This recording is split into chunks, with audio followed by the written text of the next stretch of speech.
Muy bien. Bueno, continuemos entonces con esto que me decías, Tania. Demos o precisemos características del dolo eventual. Recuerde, el dolo eventual es la frontera, digámoslo así, entre la conciencia, entre un dolo directo o indirecto, con una culpa. ¿Por qué decimos que es una frontera? Díganme, por favor, si se comparte mi pantalla.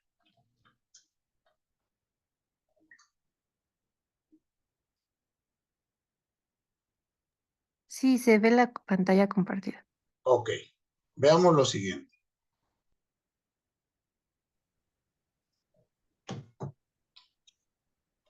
¿Qué características, digamos, va a tener este dolo eventual? Y como les decía, no es motivo de asombro que sea como difícil de entender esta figura. Comenté con ustedes de la clase anterior.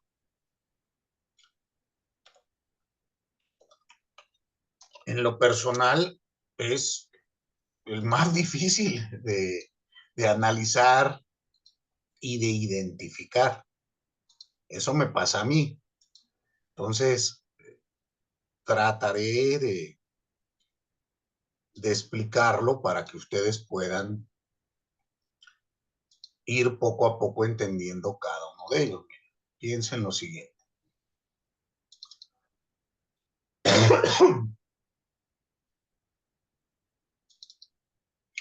Primer característica que vamos a encontrar en el dolo eventual es el aspecto de que el autor del delito, bueno, el sujeto activo, el autor,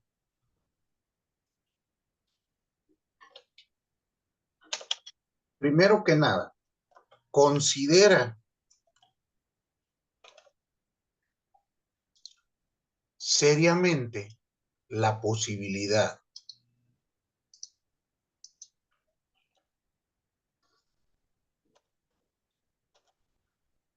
él sabe que puede ocurrir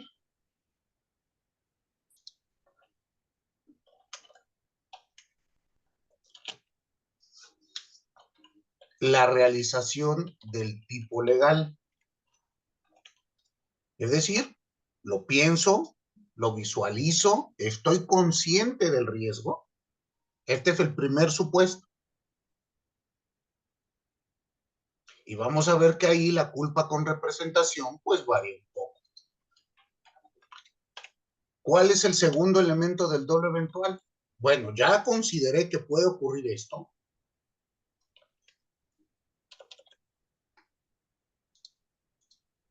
pero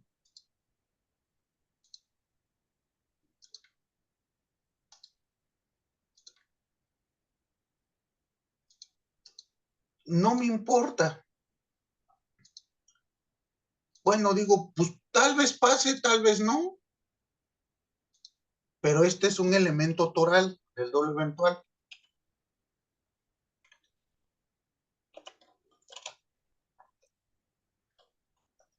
Me voy a conformar con el resultado.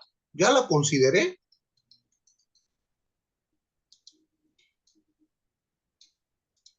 Y no obstante ello, quiero el resultado. Me conformo con este resultado.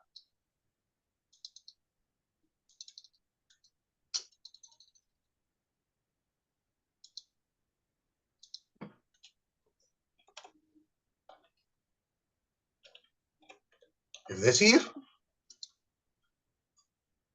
tengo esta consideración, sé que puede ocurrir y no obstante despliego mi conducta. Y esto nos lleva al tercer elemento.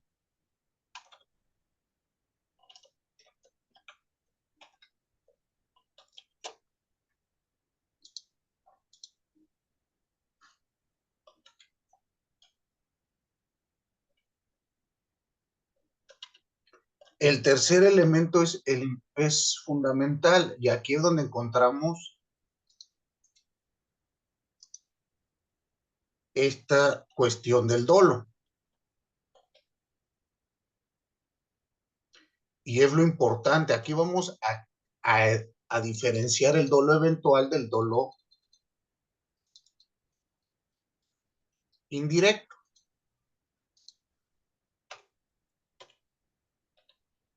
El autor, esto es importante, no propone ni tiene seguro el resultado. En el dolo eventual, yo no quiero el resultado. Ni siquiera estoy seguro que pueda ocurrir. No obstante, estoy consciente que existe una posibilidad de que pase, de que dañe un bien jurídico tutelado con mi actuar, y dejo que las cosas ocurran.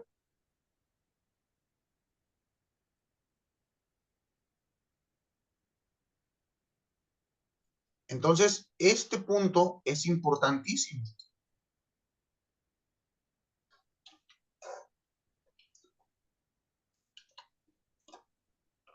Piénsenlo así.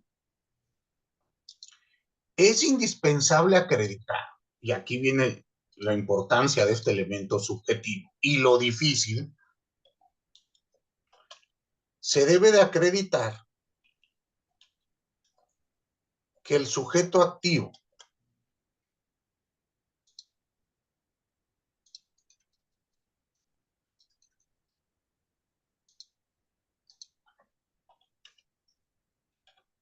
es consciente del peligro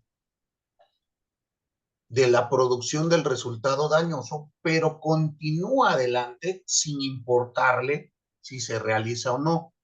Y aquí es donde viene el tema toral. Ser consciente de este peligro. Se dan cuenta que aquí voy a tener que establecer distintos elementos subjetivos, ¿no? Uno, que yo conocía. Dos, que es mi intención.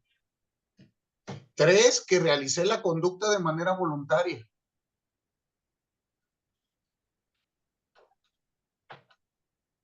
Cuatro, que existía una conciencia del peligro o del resultado dañoso, en este caso eventual o emergente, también le llaman así, dolo emergente, que puede acontecer. Y no obstante ello, aquí viene la conclusión que les digo donde hay que hacer este elemento de nexo, ¿no? Hay que unir en mis razonamientos estos 5 puntos para llegar a este aspecto. Una vez que se determina que el sujeto es consciente,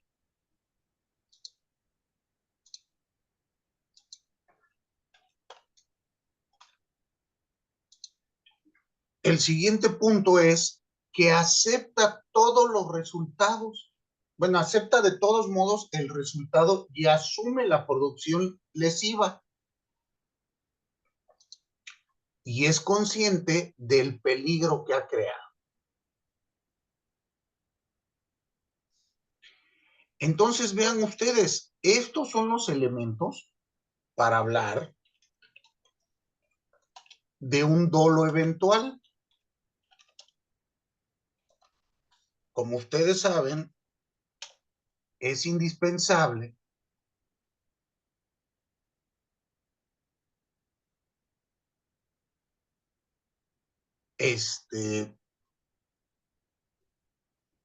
acreditar todos estos aspectos. Por lo tanto,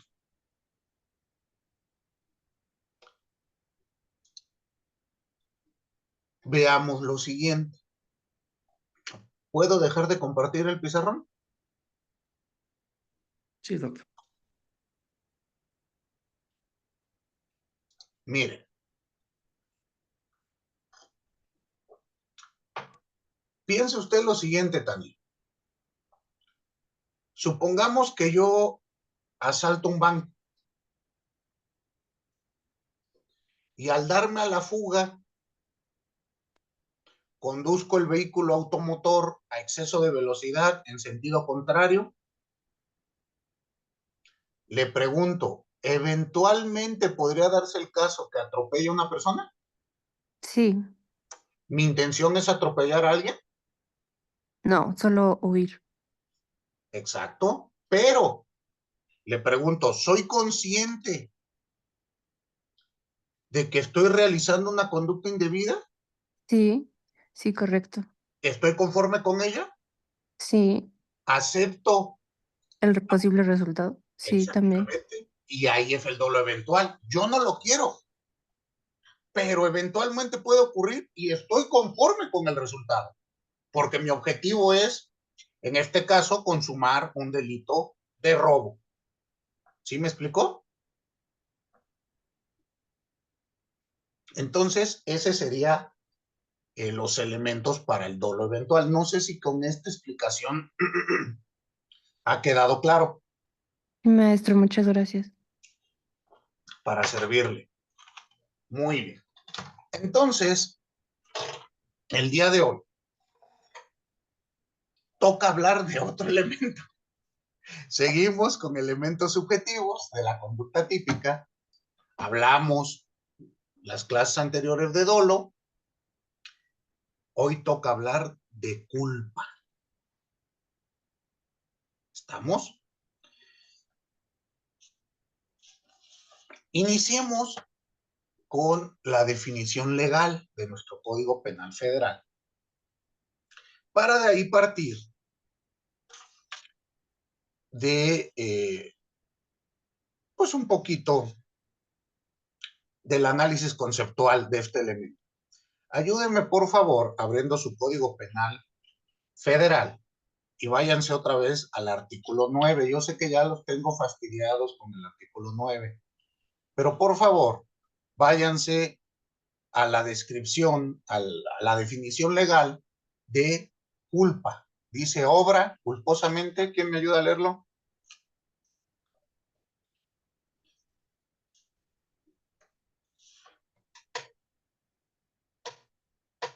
Yo, doctor.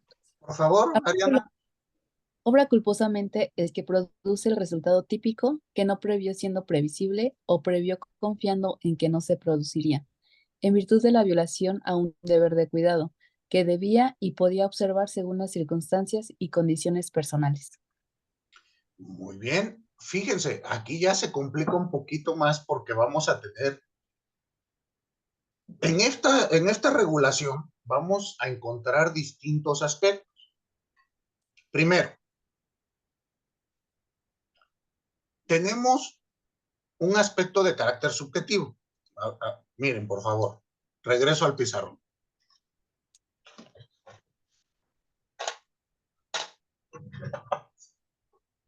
Véanlo así.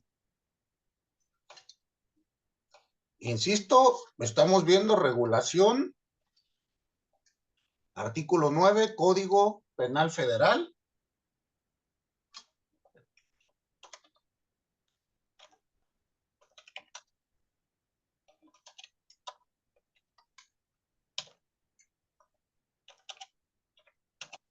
Código Penal Federal.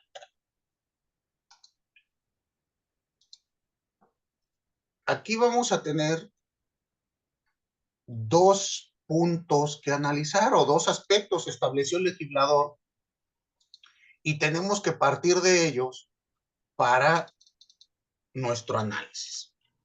Primero que nada, tenemos, de acuerdo a lo que acabamos de leer, un aspecto de naturaleza subjetiva.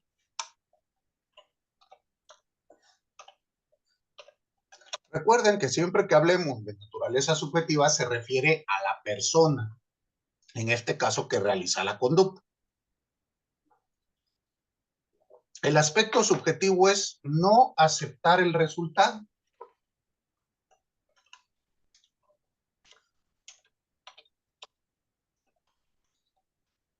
quiero decir con esto? Bueno, pues el legislador nos está señalando. Pues no quiere el resultado, no obstante lo produzco.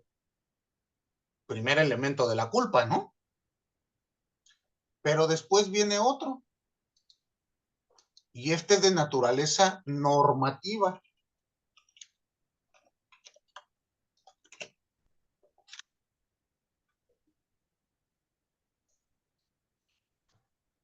¿Cuál es este? La violación a un deber de cuidado.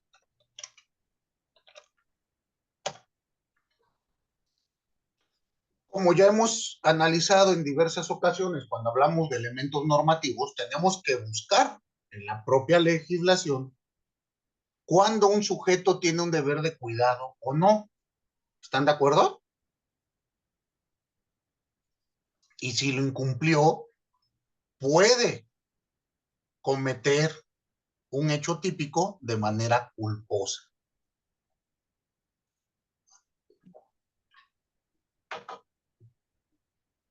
¿Puedo dejar de compartir pizarrón? Sí. Sí. Veamos un poquito esto. Aquí vamos a encontrar entonces que hay dos formas de cometer un delito culposo. ¿Están de acuerdo? Una, Sí. digámoslo, una de una manera imprudencial, no quiero el resultado, pero se produce. Y otro, por un aspecto de que tenía un deber de cuidado y no lo acaté. ¿Estamos? Entonces, veamos un poquito este aspecto de la culpa. Analicemos.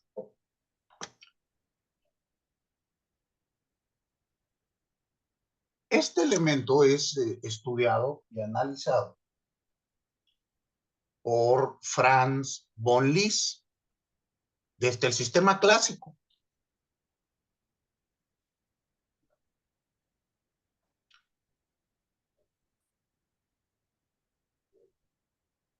En este sistema clásico, la culpabilidad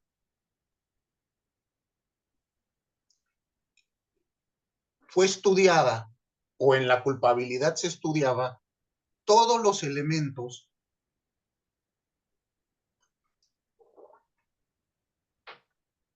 subjetivos del autor del hecho.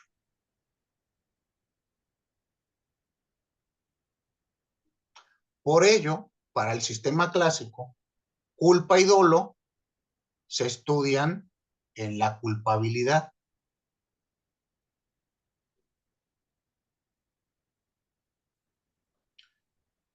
Hoy por hoy, sabemos que culpa y dolo no lo estudiamos en la culpabilidad. ¿Sí están de acuerdo? Sí. Recuerden que cuando estudiamos el delito, realizamos dos, digamos así, operaciones mentales. Juicio de tipicidad, que es el encuadramiento de la conducta desplegada por un sujeto al tipo previamente establecido en ley. ¿Recuerdan? Sí. Eso es uno de tipicidad, y ahí analizamos elementos subjetivos, objetivos, normativos, que ya analizamos. Y después se realiza un juicio de culpabilidad, también conocido como juicio de reproche.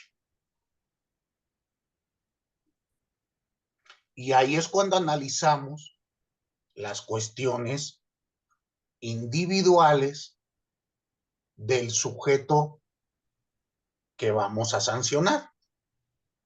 Viene una graduación de la punibilidad, una individualización de la sentencia, sustitutivos penales, el reproche que tengo que hacer o no.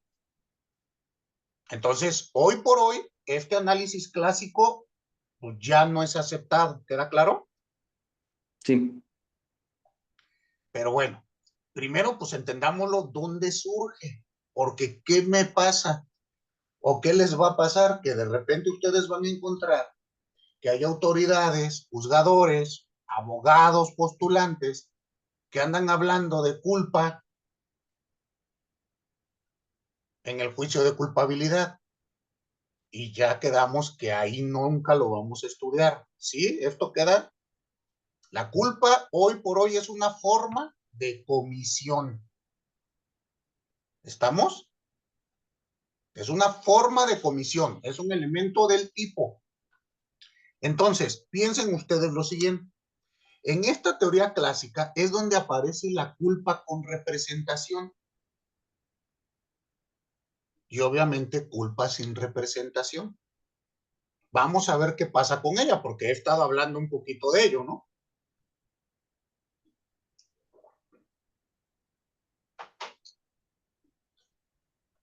Piensen ustedes.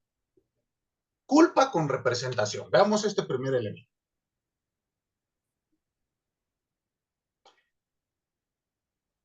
Para el sistema clásico, insisto, vamos a hablar del sistema clásico porque pues, es donde se estudió esto.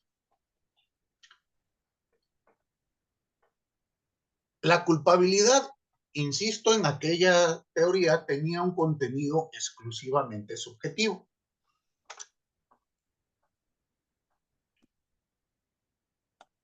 Se sustentaba en un nexo psicológico que unía al autor con el resultado. Es decir, ¿quieres hacerlo o no querías hacerlo? Bueno, piensen ustedes lo siguiente.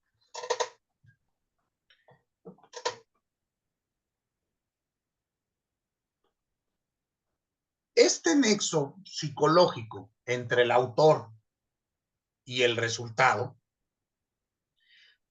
aquí viene el aspecto de la culpa. Bueno, tú no quieres el resultado.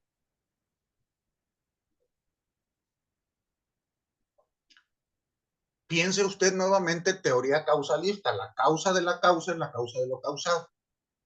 Pues si tú no quieres el resultado, no podemos decir que existía un nexo. Y para ello, esta teoría causalista nos señala lo siguiente, lo resuelve estableciendo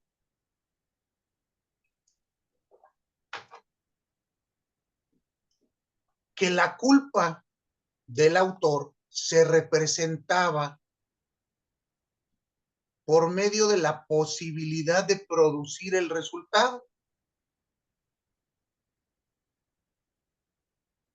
Es decir, al momento que realizas la conducta, tú sabes que existe esa posibilidad de dañar un bien jurídico, bueno, de lesionar o dañar un bien jurídico tutelado por la norma penal. No obstante esta posibilidad, realizas la conducta y confías en que no vas a provocar el daño.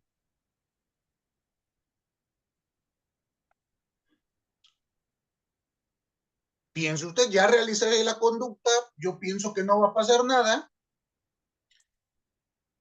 y con mi actuar lesiono un bien jurídico tutelado.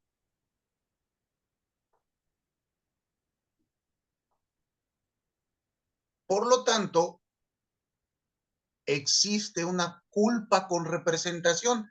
¿A qué se referían estos autores? Recuerden que aquí estamos hablando de teorías alemanas, von Leeks, Viering. Cuando nos hablan de representación, entendámoslo, traduzcámoslo a un lenguaje coloquial y digamos me imagino que esto va a pasar, me represento este escenario. ¿Sí me explicó? O sea, esto puede pasar, es mi representación, por eso es culpa con representación.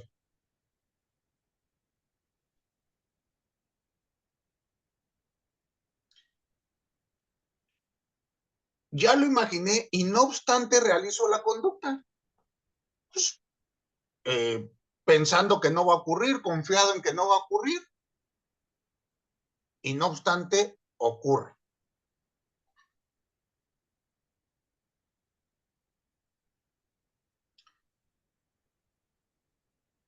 Y ya que pasa ello, pues hay una comisión culposa.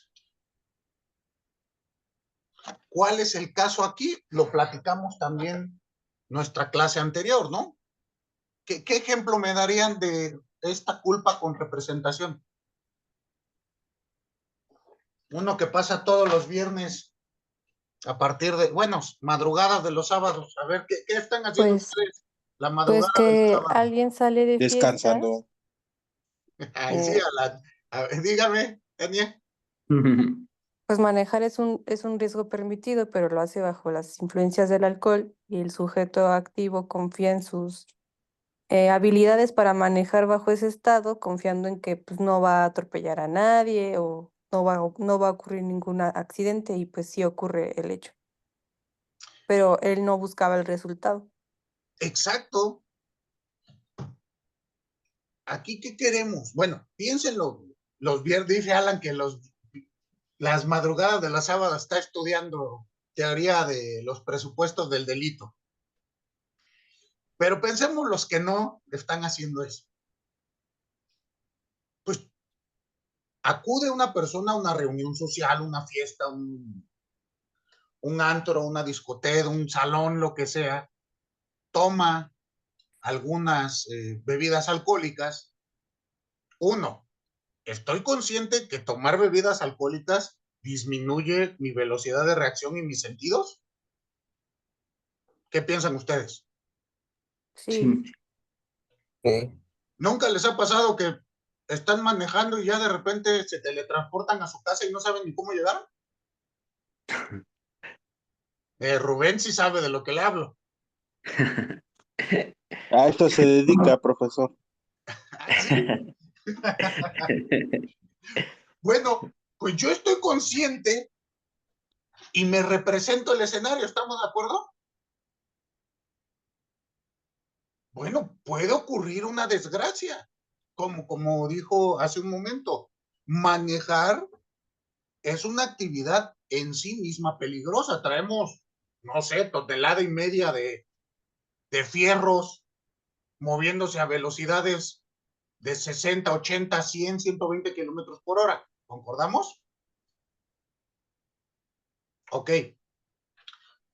No existe un nexo psicológico entre el resultado. Yo no quiero matar a nadie.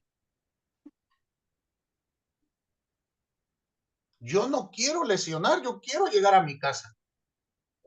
No obstante, se produce.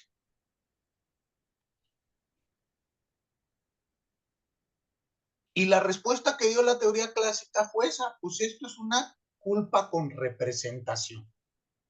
Es decir, lo imaginaste y no obstante, en lugar de decir, bueno, pues aquí dejo el carro, vengo por él mañana y me voy en un Uber, decidiste manejar. De ahí el juicio de reproche. ¿Sí me explicó?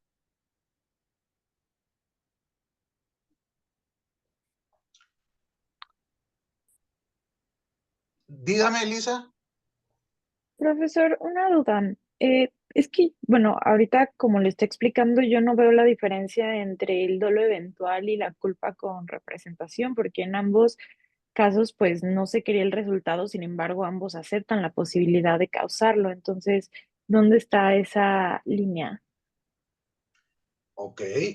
En el dolo eventual, yo sí quiero causar un daño primario y acepto las consecuencias de lesionar un daño secundario. Aquí no quiero causar ningún daño.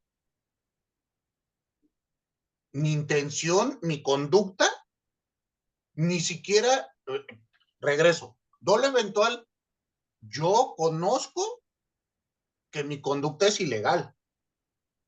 No obstante, la acepto, la quiero y realizo elementos tendientes a ella, aceptando que puedo eventualmente dañar, que no es mi intención dañarlo.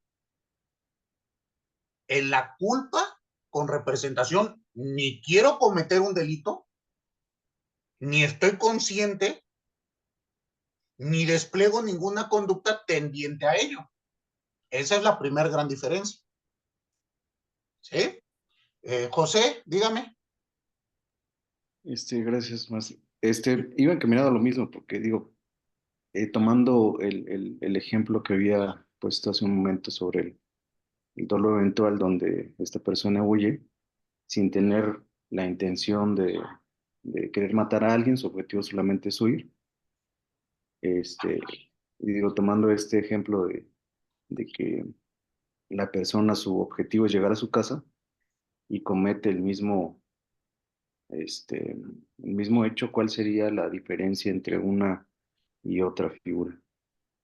Nuevamente, que en el primer caso del dolo eventual, mi conducta desplegada, vea el elemento subjetivo, que es lo que vamos a analizar. Usted está analizando únicamente el resultado. El elemento subjetivo, ¿qué es? Cuando el autor del delito emprende la fuga, lo que pretende es consumar el delito de robo que ya cometió. ¿Estamos? Él está consciente que su actuar fue ilícito. Recuerden que esto es importantísimo para el dolo. Tengo que tener conciencia del actuar indebido. Después debo de tener la intención de dañar o lesionar un bien jurídico tutelado y después desplegar la conducta tendiente a ello. No pierda de vista estos tres elementos, cosa que no ocurre de ninguna manera cuando yo en estado de ebriedad, queriendo llegar a mi casa, manejo. No, no tengo ninguno de estos tres aspectos, pero tienen ustedes razón, en ninguno de los dos casos quiero el resultado producido. ¿Sí me explicó? Sí, gracias. Para servirle. Judith, dígame. Profesor, entonces entiendo que en el dolo eventual bueno, está más encaminado a la intención y en la culpa con representación más como a la imprudencia. Justamente, es que recuerda, Y, para que haya ajá, para que haya dolo debo de tener la intención. ajá, bueno, es lo que entendí ahorita. ¿Y cuál es bueno, en este último ejemplo del automóvil de manejar en estado de ebriedad, la imprudencia, bueno, ay, perdón, ¿cómo se llama? Se toma la figura de la acción libre en su causa. Acciones libres en su causa, justamente. ¿Cuál es la imprudencia? Tú ya representaste que existe este riesgo. ¿Están de acuerdo? Ya lo representaste. Y no obstante ello, en lugar de limitar tu conducta, decides continuar. Por ello,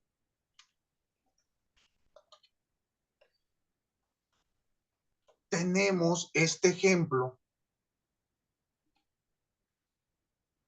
de que existe una imprudencia. ¿Cómo lo debemos de entender o qué debemos de hacer con ello? Normalmente, en materia de,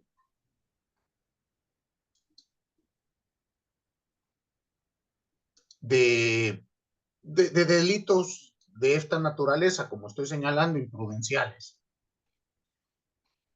vamos a tener que se utiliza estas cuestiones. ¿Qué es la teoría de las acciones libres en su causa, que ya señaló? Judith, ¿nos puedes decir un poquito de ello? Bueno, ¿Cómo nada lo más me entiendo? acuerdo recuerdo el precepto legal, ahorita lo abro en el código, que dice que cuando una persona se pone en estado de, disminuye su capacidad de entendimiento, algo así, voluntariamente, y despliega una conducta que lleva a un resultado típico, algo así. A ver, abra por favor. Dígame, Tania, perdónenme. Es cuando el sujeto se coloca transitoriamente en un estado de inimputabilidad, como dice la compañera, se coloca en un estado que no se consuma alguna droga, algún tipo de enervante que en ese momento disminuye su cognición y que él pueda ser sujeto de, y que sea imputable. Ok, pero ¿cuál es la teoría? O sea, ¿en qué consiste? Ay, olvidé mi libro en la oficina. ¿Qué libro es? A ver, pásenoslo. Es de López Betancourt. Creo Del doctor que es Eduardo. culpabilidad. Sí. Ok, bueno, y es muy importante entender este aspecto. Mire, piense usted así, porque aquí justo estamos, bueno, yo estoy dando un ejemplo extremo, donde ya tenemos que utilizar la teoría de las acciones libres en su causa. Pero no recuerdo ahora si Tania o Elisa señalaron, bueno, manejar es de por sí peligroso, ¿no? Yo puedo ir manejando y atropellar a alguien. ¿Estamos de acuerdo? Sí. Y ahí también Sí. habrá una forma de comisión culposa. No hay un nexo de causalidad entre mi pensamiento, mi intención, mi conducta con el resultado. No obstante, habrá juicio de reproche. Y ahí es donde tenemos que entrar. Miren, bueno, pero en lo que Judith ya encontró el artículo. Sí, voy, permítame. Sí, mientras veamos esto, ¿no? Y insisto, estos son debates que tenemos todos los días. Vean ustedes. Piénsenlo así. Lo tengo. Dígame cuál es. Es el artículo 29, las causas de exclusión del delito, y viene en el apartado B, es no, perdón, apartado C, habrá causas de inculpabilidad cuando, fracción segunda, inimputabilidad y acción libre en su causa. Al momento de realizar el hecho típico, el agente no tenga la capacidad de comprender el carácter ilícito de aquel o de conducirse de acuerdo con esa comprensión en virtud de padecer trastorno mental o desarrollo intelectual retardado. Y luego dice cuando la capacidad a que se refiere el párrafo anterior se encuentre considerablemente disminuida, se estará lo dispuesto en el artículo 65 de este código. Y bueno, posteriormente dice acción libre en su causa, no procederá la inculpabilidad cuando el agente, al momento de realizar el hecho típico, hubiese provocado su trastorno mental para en ese estado cometer el hecho, en cuyo caso responderá por el resultado típico producido en tal situación. Ok, aquí tenemos la reglamentación de las acciones libres en su causa. Y justo fue como nos lo dijo Tania hace un segundo. El sujeto, bueno, primero que nada, vamos a entender lo que esto es una causa de imputación extraordinaria. ¿Por qué? Porque por regla general yo solo puedo imputar a una persona imputable, valga el, pareciese un pleonasmo, pero no lo es, ¿no? Una condición necesaria para que yo sea sujeto de derecho penal es que sea imputable. ¿Están de acuerdo? Sí. Sí. Estamos, me leyó, perdónenme, 29 Código Penal Federal o Código Penal Ciudad de México. Ciudad de México, ¿no? Sí, Ciudad de México. Ciudad de México.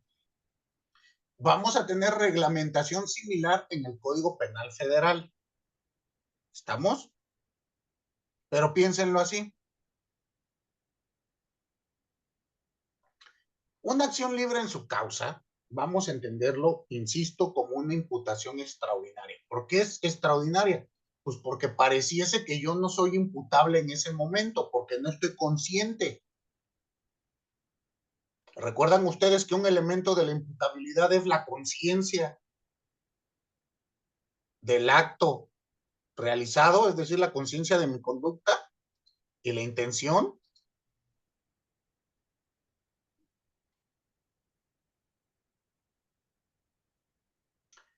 Entonces, por eso se vuelve extraordinaria.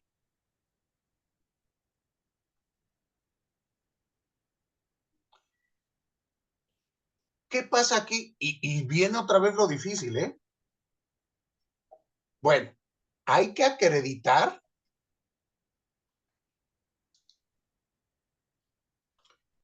que el sujeto se puso en ese estado para cometer el hecho ilícito. No es únicamente que yo esté en estado de ebriedad.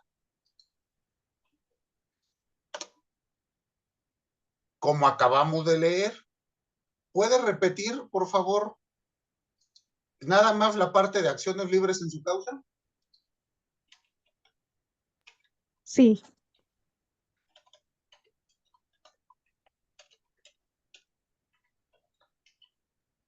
Dice, acción libre en su causa. No procederá la inculpabilidad cuando el agente, al momento de realizar el hecho típico, hubiese provocado su trastorno mental Ahí, para... Ajá. ahí. Hubiese provocado este trastorno mental temporal, y aquí viene lo importante, fue una condicionante. ¿Se dan cuenta? Es un juicio correlativo. Hizo esto y viene el resultado. Ahora sí, por favor, Judith, la interrumpí. Sí, para en ese momento cometer el hecho, en cuyo caso responderá por el resultado típico producido en tal situación. Ok. Se vuelve indispensable entonces el aspecto de acreditar que lo hizo con esa finalidad. Y viene lo complicado. En los casos que estamos analizando, me parece que no podemos hablar de una acción libre en su causa, ¿no? Si nosotros estamos en una fiesta bebiendo, pues no me estoy poniendo en este estado de trastorno mental temporal para cometer un homicidio, ¿o sí? No.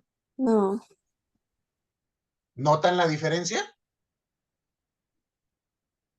En las acciones libres en su causa, estamos hablando de comisión dolosa.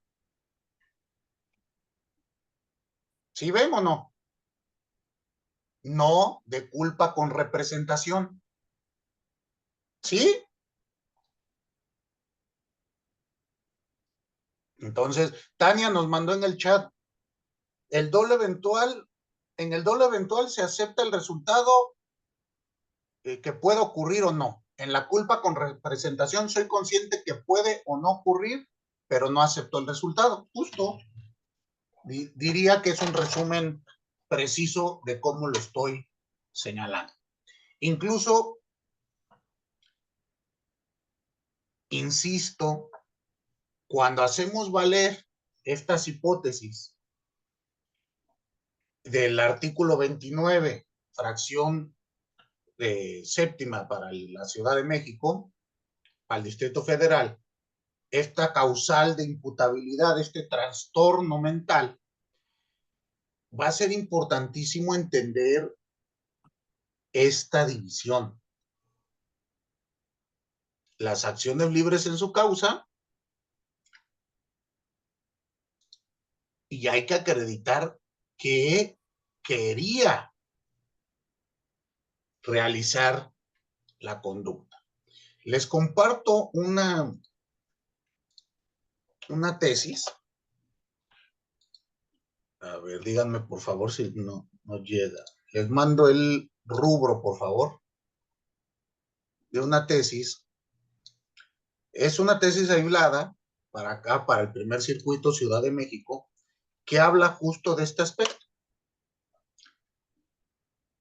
Y fíjense que en el caso que les platiqué, que estoy llevando estas semanas de un tema ahí medio interesante, uno de los sujetos activos, bueno, es una mujer, pretende su defensa hacer valer una causal en este caso, de exclusión del delito, consistente propiamente en que ella padece una afectación mental y por lo tanto no puede ser sujeta de derecho penal, es decir, no es imputable. Entonces, como les platico, estas cuestiones que a veces en el aula parecen así como jalada de los pelos, pues en la práctica aparecen. ¿Han visto ustedes la película La raíz del miedo? Yo sé que ya denoto mi edad, pero y a mí me tocó ver que se estrenara, o sea, imagínense. Richard Gere, Edward Norton, ¿no? No, nadie. Creo que sí. ¿Usted, Judy, le parece que sí? Eh, Ay, creo que sí. Me Ok. suena. Si ¿De qué puede, año es, maestro?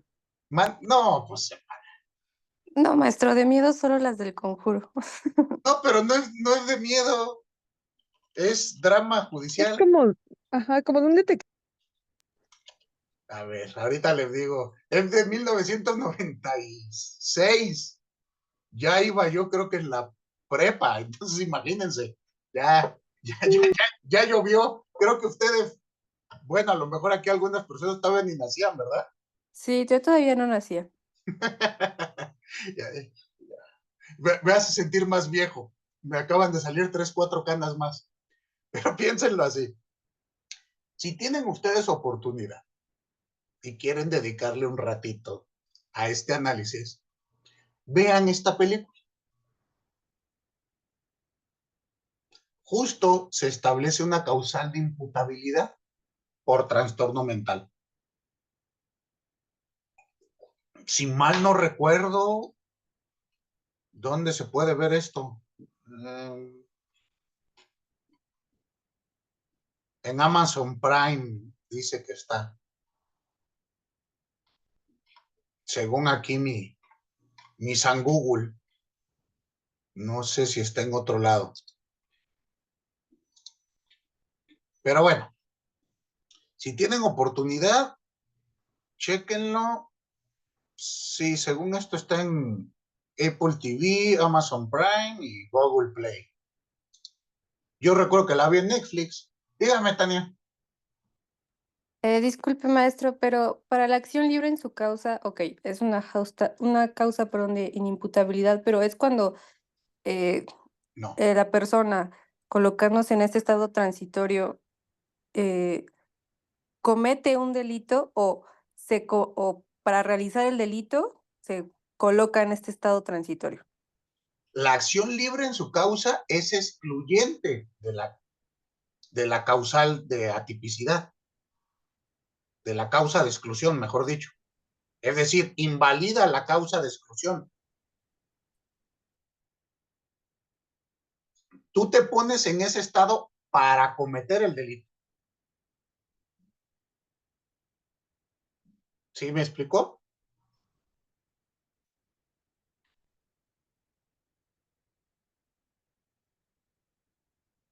¿Sí o no? No. Piense usted. A ver, abramos la fracción nuevamente. Váyanse a esta fracción del 29. ¿La tiene a la mano?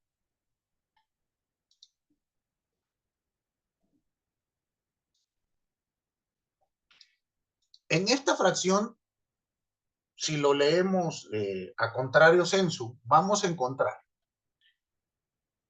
que se define qué es la imputabilidad. Nos señala el agente, el sujeto activo del delito, al momento de realizar el hecho típico, no tenía la capacidad de comprender el carácter ilícito de este y por lo tanto de conducirse de acuerdo con esa comprensión. Eso sería una inimputabilidad. ¿Están de acuerdo? Si no tengo la capacidad de comprender, pues no puedo ser imputable. Y ahí te señala, se puede producir de diversas formas. Ah, ok, sí. Ese es el primer supuesto, pero después nos dice, aquí es donde entra la teoría de las acciones libres en su causa, nos dice, a ver, un momento, pero se pueden dar casos donde el sujeto activo está en este estado de imputabilidad, pero él provocó el trastorno mental. ¿Cómo? Pues utilizando sustancias indebidas o de cualquier otra forma, bebidas embriagantes, narcóticos, etcétera.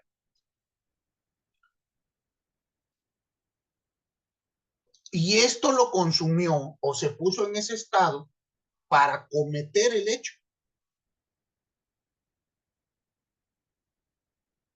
Por lo tanto, es una acción libre en su causa. Tú lo hiciste queriéndolo, querer estar en ese estado para cometer el ilícito, a lo mejor para desinhibirte o lo que sea.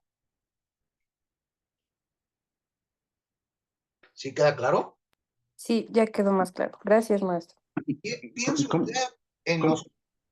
Perdón, José. ¿Cómo podría acreditarse esta figura? Ahí es donde viene lo complicadísimo. Por eso les digo que hay cuestiones que son bien complicadas de acreditar. ¿Cómo acredito que tú querías o tú realizaste esto, embriagarte para cometer el ilícito? Sí, justo es lo como dicen los que quieren cometerlo y se colocan en este estado para no sentirlo o agarrar valor, ¿no? Lo que harían los sicarios o los grupos criminales que ocupan a menores de edad, les dan estos psicotrópicos y que cometan tal conducta. Justo, o el ejemplo que les iba a dar es el de este, ay, ¿cómo se llama? Nexium. ¿Recuerdan ustedes? ¿Recuerdan ustedes? Se me olvida el nombre, creo que era Emiliano Salinas, acá en México. Estoy hablando del caso mexicano, que era una especie como de secta, y creo que se ve un video, ya no recuerdo ahora bien, de que está una mujer y que eh, con un fierro caliente incluso las marcan, ya había cierto tipo de vejaciones y demás. Y las personas que aparecen en ese video dicen, pues es que nosotras estábamos drogadas, estábamos bajo pues, esta cuestión de la secta, y nosotros no queríamos, pero participábamos en los ritos. Sería más o menos un caso por ahí, donde tendríamos que analizar, a ver, bueno, pues usted estaba drogada, pero la obligaron a drogarse, usted se drogó sola, miles de cosas. ¿Sí queda claro? El, Sí, problem, el problema aquí es acreditar justo que yo me puse en ese estado, como dice Tania, para no sentir, para desinhibirme, para agarrar valor.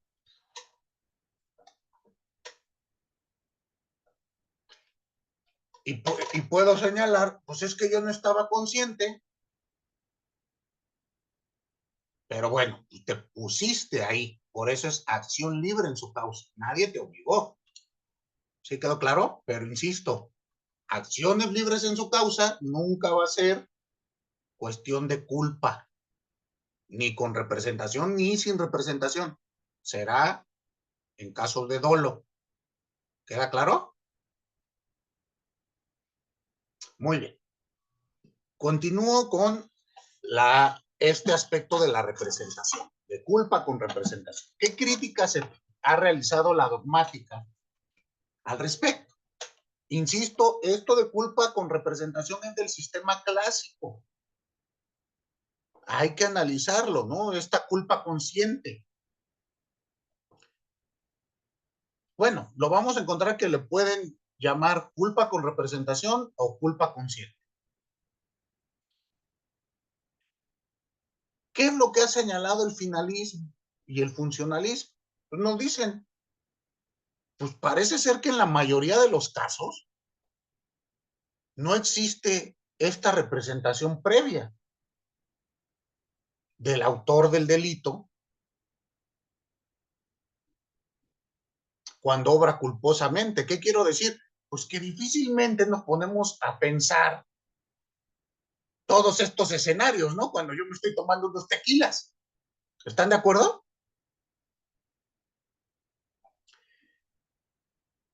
Y ante ello, pues seguimos con este problema. Hay una falta de nexo psicológico entre la conducta y el resultado. Y por lo tanto, pues parece ser que continúa el problema de no poder realizar un juicio de reproche, ¿no? Es decir, ¿cómo analizo tu culpabilidad si entre lo que tú querías y el resultado, pues no hay un vínculo, no hay un nexo? Y por lo tanto, se tuvo que dar otra respuesta. ¿Queda claro? Es decir, realizando un análisis realista, la dogmática penal señala, pues es que es difícil esta representación. Y aún más, piense lo siguiente, ¿cómo acredito que tú hiciste todo ese proceso mental antes de subirte a tu carro y manejar ebrio? Porque ¿están de acuerdo conmigo que hay que acreditarlo? Pues sí, ¿no? O nada más lo voy a suponer.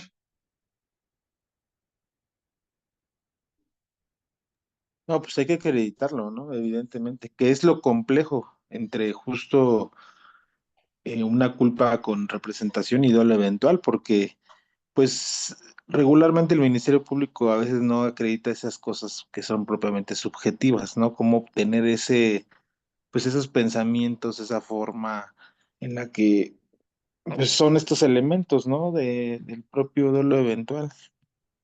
En este caso de la culpa con representación. Sí, de la culpa con representación, pero también, por ejemplo, el dolo eventual, pues son cuestiones subjetivas, ¿no? Sus elementos.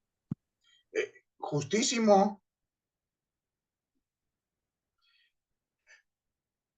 pero aún más, o sea, pensemos que el Ministerio Público sea un experto en la materia. Pregunto, objetivamente, ¿cómo lo acredito? ¿Qué medio de prueba voy a incorporar?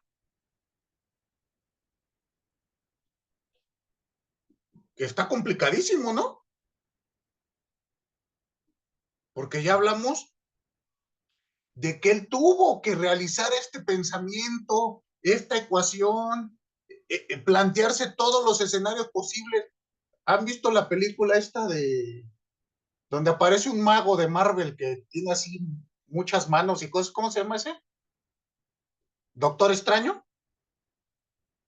Y que hay en una película donde le dice a otro, a Iron Man, que he visto 3 millones de escenarios y en todos perdemos, o en uno ganamos, ya no me acuerdo. ¿Sí han visto eso? Pues sería el símil así, ¿no? Pensar que todos tenemos esa proyección mental y insisto, me ha pasado que yo de repente, ¡pum!, amanezco en mi casa y digo, ay, güey, ¿cómo llegué? ¿Dónde realicé todos estos escenarios, estas representaciones? ¿Se dan cuenta lo complicado? Entonces, esta fue la primera respuesta en el causalismo. Pero veamos qué pasa en el neocausalismo. Ahí es donde aparece la culpa sin representación.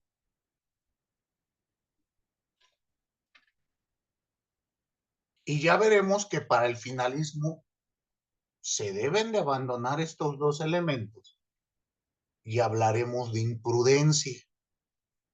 No obstante, como dice Alan, usted se va a los juzgados y seguimos debatiendo culpa con representación y culpa sin representación como si estuviésemos en el siglo XVI, XVII.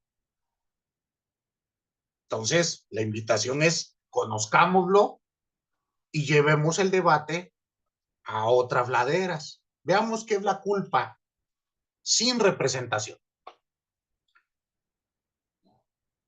¿Esta en qué consiste? Bueno, se dieron cuenta del problema de este aspecto, de esta figura de la culpa con representación, porque nos decían es puramente subjetivo. ¿Estamos? Pues, ¿cómo voy a determinar esta representación que realiza en el foro interno el sujeto activo del delito para establecer este nexo psicológico de causalidad entre la conducta desplegada y el resultado? No se puede. Entonces, para el sistema neoclásico se van a combinar dos elementos, dos criterios. Un criterio subjetivo y un criterio normativo. Pensemos lo siguiente. Se retoma el criterio subjetivo.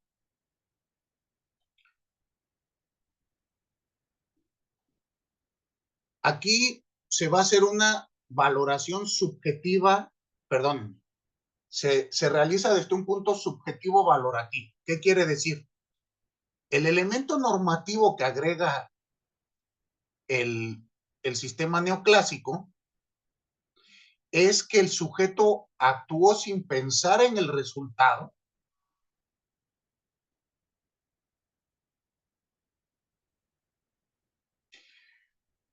pero se te puede reprochar porque contraveniste las normas.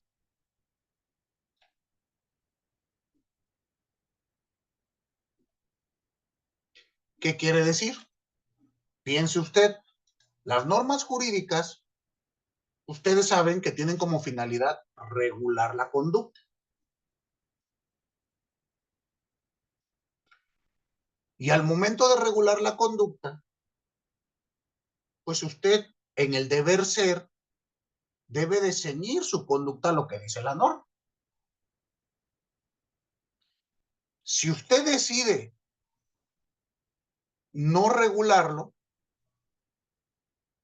no acatarlo, pues le podemos hacer un reproche. ¿Concuerdan conmigo? Piénsenlo así. Hace un segundo me dijeron, manejar un vehículo automotor es una actividad riesgosa en sí misma.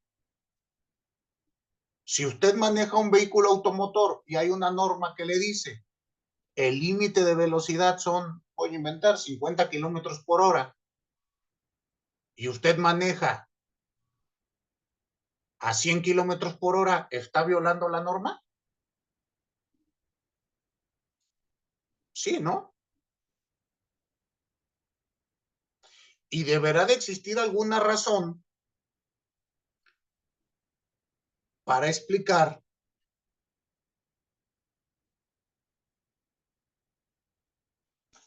por qué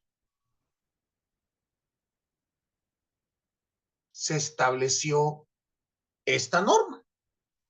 Pues tal vez el legislador consideró que 50 kilómetros por hora nos permite reaccionar para evitar posibles accidentes. Entonces, aquí tenemos dos elementos. Uno subjetivo. Usted prevé que al manejar esta velocidad posiblemente puede cometer una lesión a un bien jurídico tutelado. ¿Están de acuerdo? Daño a la propiedad, lesiones o incluso la vida. ¿Estamos? Despliega su conducta. Ya no me importa ahora tanto si usted representó que puede atropellar a un sujeto dando la vuelta en el semáforo. Eso ya no me interesa tanto, porque ahora viene un segundo elemento, un elemento valorativo de corte normativo. Usted iba a exceso de velocidad. ¿Sí me explicó? Entonces fue imprudente y además incumplió la ley. Y bueno, en este caso la norma, el reglamento de tránsito. Por lo tanto, se me permite realizarle un reproche.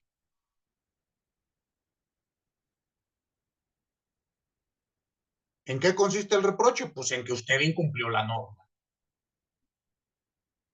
¿Sí se dan cuenta?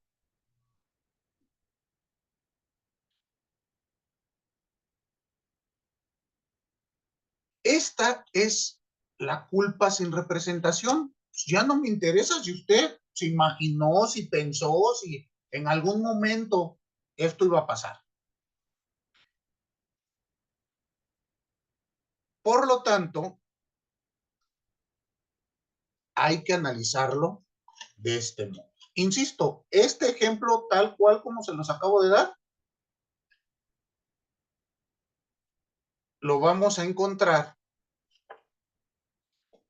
analizado en todos los delitos de tránsito de vehículos. Bueno, culposos de tránsito de vehículos. Ahí ustedes van a ver que el elemento en las sentencias o para vincularte a proceso, para analizar este elemento subjetivo, la culpa, lo van a hacer como culpa sin representación. ¿Quedó claro esta?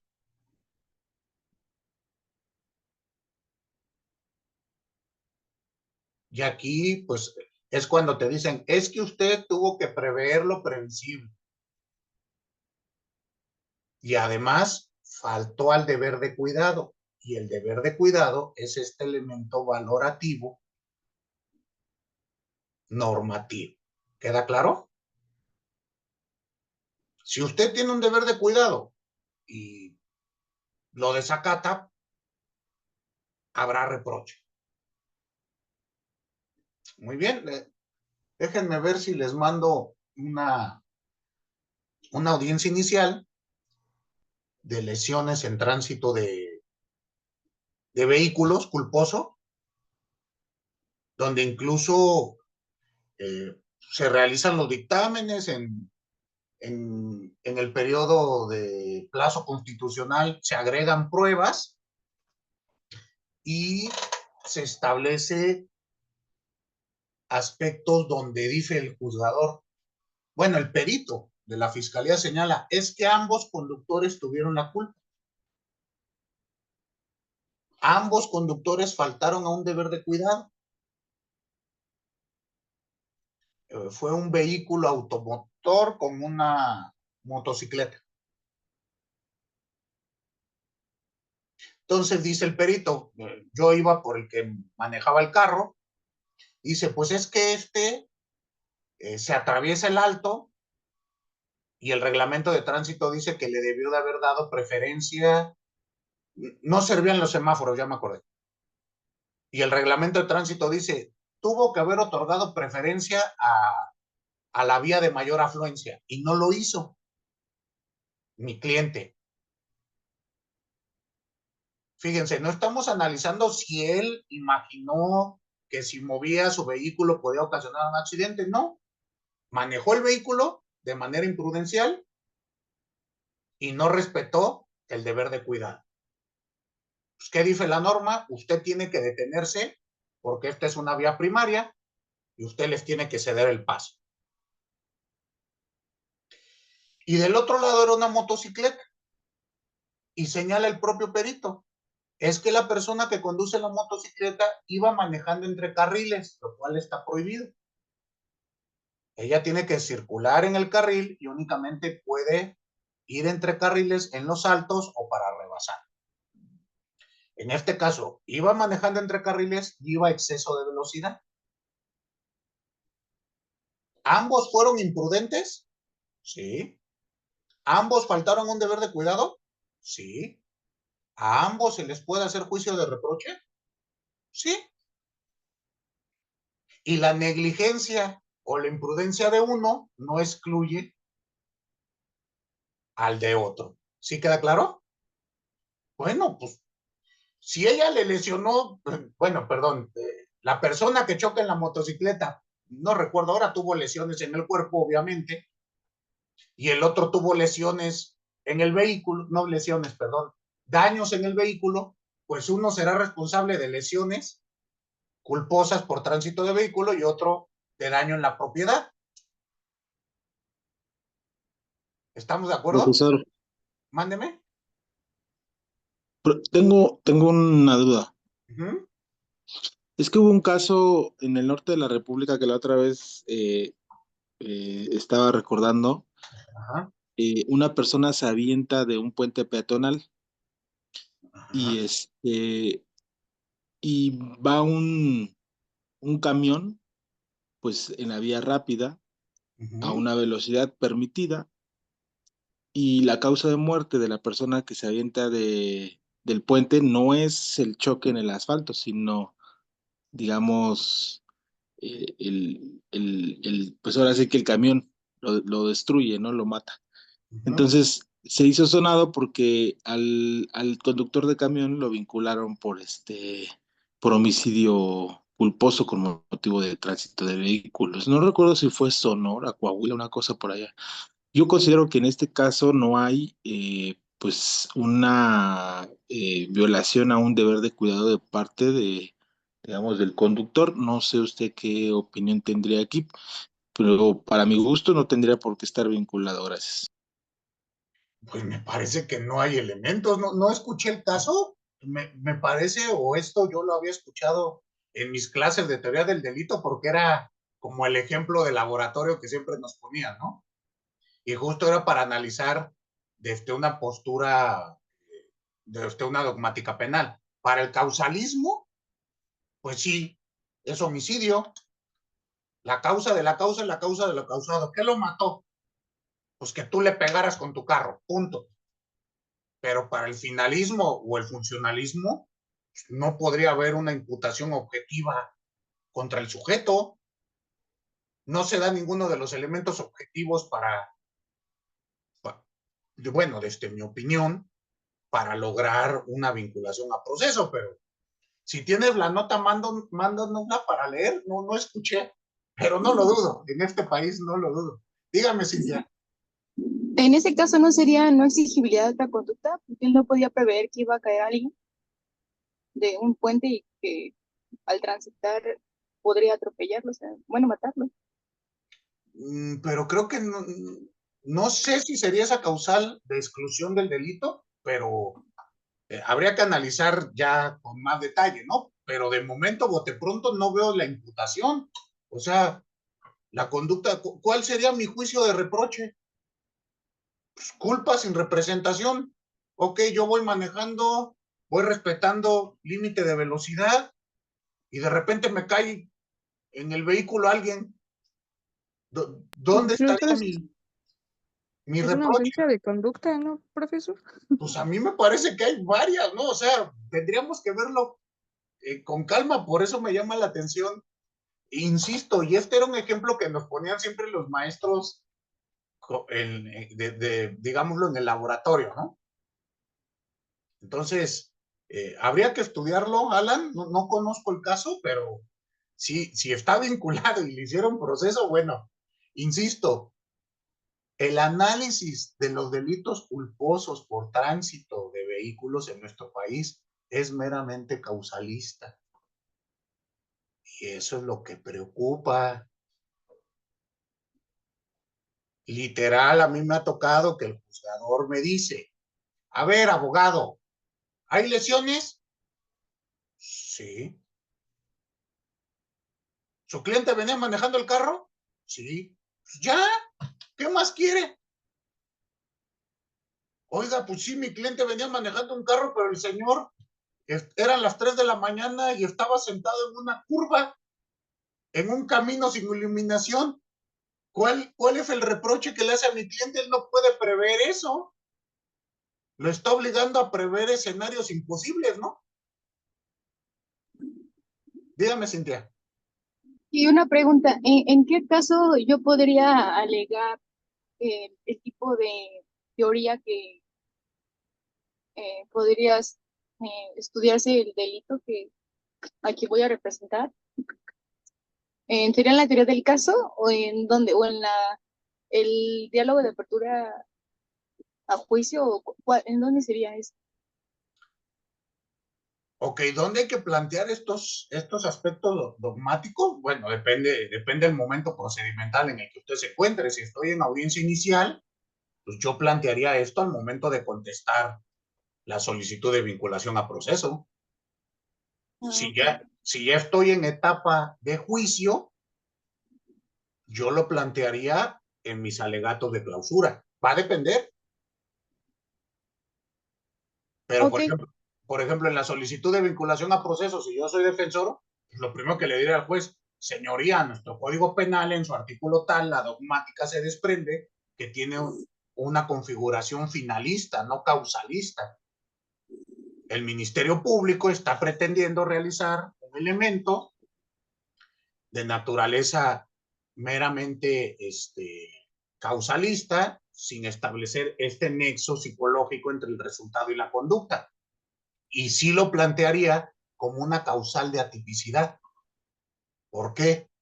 Porque si no lo plantea usted como una causal de atipicidad, el juez de control no lo va a estudiar, porque le va a decir, en este momento el estándar probatorio es únicamente de suposición razonable, es decir, un estándar bajo. No me tiene que acreditar todos los elementos del tipo. Por lo tanto, pues parece ser que se cometió el hecho y parece ser que lo cometió el sujeto, que es lo que me pide 19 constitucional, y vinculo. Pero si usted lo hace valer como una causal de atipicidad, obliga a que entre al estudio. Nada más habrá que analizar cuál. Ok, entonces podría ser desde el inicio. Bueno, si yo fuese defensor, yo lo haría valer desde ahí. Al contestar. ¿Y si fuera MP? ¿Sería bueno hacerlo o no sería tan bueno? Si yo fuera Ministerio Público, yo no me metería en esos problemas porque el estándar probatorio es mínimo y con lo que tengo me parece que me alcanza. Ah, ok. Y al momento que usted plantee la causal de atipicidad, señalaría por qué no se configura los elementos que usted plantea. Pero, Gracias. insisto, ya son cuestiones de estrategia, ya cuando usted llegue, vea, cada caso es distinto. Muy bien. Sí, gracias. Perfecto. Pues con esto tenemos los elementos de culpa. Ya la siguiente vez que nos veamos, hablamos un poquito de esta idea de la imprudencia para el sistema finalista y funcionalista. Muy bien. Pasen excelente resto de jornada y nos vemos el martes. ¿El martes es su examen? ¿O cuándo es su examen?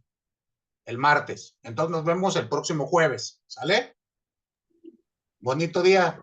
Hasta luego. Muchas gracias, profesor. Buen día. Hasta luego. Gracias. Buen día. Buen día.